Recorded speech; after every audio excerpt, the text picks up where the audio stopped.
Hello and welcome दोस्तों, मेरा नाम है करण और आप सभी का ट्रेड सॉल्यूशंस के इस यूट्यूब चैनल के ऊपर स्वागत है। तो चलिए अब हम बात करते हैं निफ्टी बैंक के मार्केट एनालिसिस के बारे में और ये देखते हैं कि कल को लेके हमें इन दोनों के अंदर किस तरीके से प्लानिंग करके चलनी चाहिए। सबसे पहले हम बात करते हैं निफ्टी के बारे में। अगर हम आज के ट्रेडिंग सेशन की बात करें तो आज के ट्रेडिंग सेशन में हमें निफ्टी के अंदर एक गैप अप ओपनिंग देखने को मिली और गैप अप ओपनिंग के बाद हमें ओपनिंग लेवल से ही निफ्टी के अंदर धीरे धीरे करके सेलिंग देखने को मिली। बीच में हमें निफ्टी के अंदर एक रिवर्सल देखने को मिला, लेकिन ओपनिंग लेवल के आसपास से हमें निफ्टी के अंदर अगेन सेलिंग प्रेशर देखने को मिला और निफ्टी की जो क्लोजिंग हुई है वो अपने डेज लो के आसपास निफ्टी की क्लोजिंग हुई है।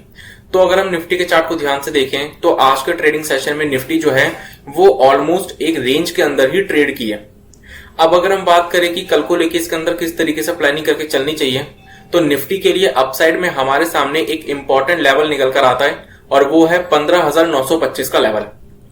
निफ्टी के अंदर हम लॉन्ग पोजीशन तभी बिल्डअप करेंगे जब निफ्टी 15,925 के लेवल के ऊपर कोई पॉजिटिव कैंडल या पॉजिटिव प्राइस एक्शन शो करेगी, क्योंकि निफ्टी के अंदर हमें ओपनिंग में 15,925 के लेवल के पास से ही सेलिंग प्रेशर देखने को मिला और जब हमें एक रिवर्सल देखने को मिला था तो इस रिवर्सल के दौरान भी हमें 15,925 के लेवल के पास से ही सेलिंग प्रेशर दोबारा देखने को मिला था। तो इसलिए 15,925 का जो लेवल है वो फिलहाल शॉर्ट टर्म के लिए निफ्टी के लिए एक रेजिस्टेंस की तरह काम कर सकता है। तो जब तक निफ्टी 15,925 के लेवल के ऊपर कोई पॉजिटिव कैंडल या पॉजिटिव प्राइस एक्शन शो ना करें तब तक हम निफ्टी के अंदर लॉन्ग पोजीशन बिल्डअप नहीं करेंगे।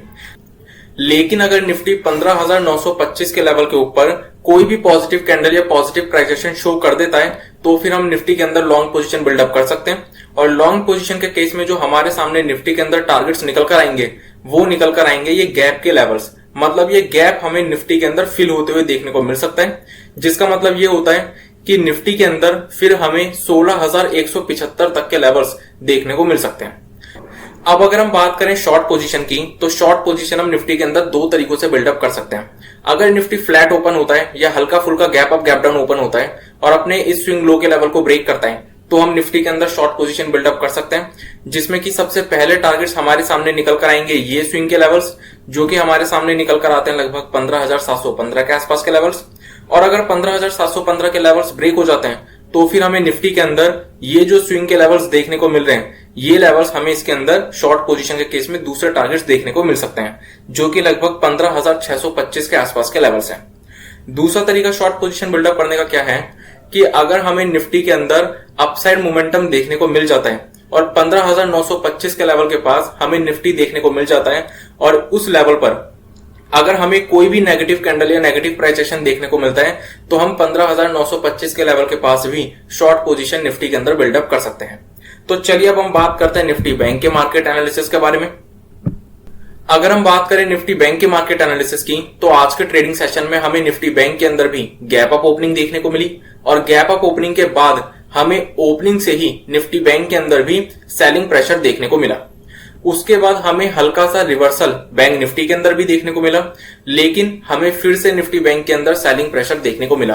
अगर हम निफ्टी बैंक का चार्ट देखें तो निफ्टी बैंक के चार्ट के ऊपर हमें लोअर हाइज की फॉर्मेशन आज के ट्रेडिंग सेशन में देखने को मिल रही है, जो कि एक नेगेटिव फॉर्मेशन है। अब अगर हम बात करें कि कल को लेकर हमें निफ्टी बैंक के अंदर किस तरीके से प्लानिंग करके चलनी चाहिए, तो निफ्टी बैंक के अंदर लॉन्ग पोजीशन के केस में हमारे सामने इंपॉर्टेंट लेवल निकल कर आता है ये स्विंग हाई का लेवल। ये जो हमें स्विंग हाई का लेवल देखने को मिल रहा है, जब तक इस स्विंग हाई के लेवल के ऊपर कोई भी पॉजिटिव कैंडल या पॉजिटिव प्राइस एक्शन हमें बैंक निफ्टी के अंदर देखने को नहीं मिलता तब तक हम बैंक निफ्टी के अंदर लॉन्ग पोजीशन बिल्डअप नहीं करेंगे।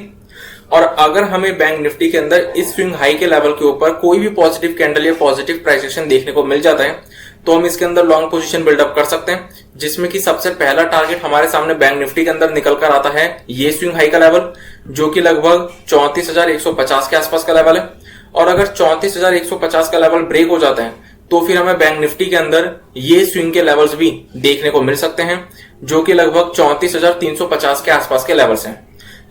अब अगर हम बात करें शॉर्ट पोजीशन की, तो शॉर्ट पोजीशन हम बैंक निफ्टी के अंदर कब बिल्डअप कर सकते हैं? अगर बैंक निफ्टी अपने इस स्विंग लो के लेवल को ब्रेक करता है तो हम बैंक निफ्टी के अंदर शॉर्ट पोजीशन बिल्डअप कर सकते हैं। उसका रीजन क्यों? क्योंकि ये जो स्विंग लेवल है ये बैंक निफ्टी के लिए पहले एक इंपॉर्टेंट रेजिस्टेंस लेवल हुआ करता था, लेकिन आज के ट्रेडिंग सेशन में बैंक निफ्टी ने अपने इस रेजिस्टेंस लेवल को ब्रेक किया और इसके ऊपर क्लोजिंग देने में सक्सेसफुल रहा।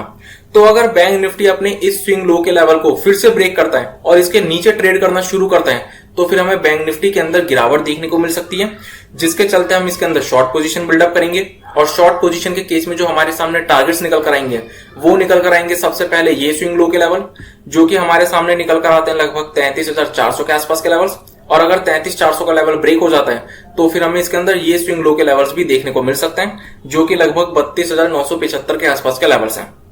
और अगर हमें किसी भी तरीके की गैप अप या गैप डाउन की सिचुएशन मार्केट्स के अंदर देखने को मिलती है तो हमें प्राइस एक्शन का वेट करना पड़ेगा। तो इसी के साथ मैं अपनी इस वीडियो को कंप्लीट करता हूं। इस वीडियो का पर्पस सिर्फ नॉलेज प्रोवाइड करना है। किसी भी तरीके का एक्शन लेने से पहले अपने एडवाइजर से कंसल्ट जरूर करें और अपनी खुद की रिसर्च जरूर करें। और अगर आपको ये वीडियो पसंद आई हो तो इस वीडियो को लाइक और शेयर करना ना भूलें और हमारे चैनल को सब्सक्राइब जरूर करें। Thank you.